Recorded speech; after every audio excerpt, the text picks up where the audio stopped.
অবসর সময়ে কেউ তৈরি করেন নানা রকম খাবার, পিঠাপুলি, কেউ বা খাঁটি গুঁড়ামরিচ, হলুদ, চালের গুঁড়া, গুড় পাটালি, কেউ বা আবার তৈরি করেন কেক। সেগুলোকে আবার অনলাইন প্ল্যাটফর্মের মাধ্যমে বিক্রি করছেন তারা। করোনাকালে ঘরবন্দি মানুষের জন্য আগামীর উদ্যোক্তা নামক একটি অ্যাপ তৈরি করেন যশোরের সফটওয়্যার ইঞ্জিনিয়ার শিহাবুদ্দিন। প্ল্যাটফর্মটিতে এখন যুক্ত আছেন প্রায় ৮ শতাধিক নারী উদ্যোক্তা।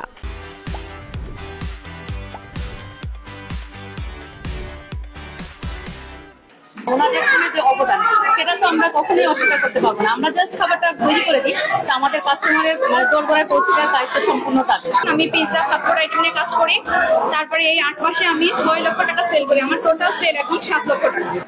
আগামীর উদ্যোক্তা ফাউন্ডেশন কর্তৃপক্ষ বলছে, চলতি বছর নারীদের তৈরি পণ্য থেকে ফাউন্ডেশনটির আয় প্রায় ১.৫ কোটি টাকা।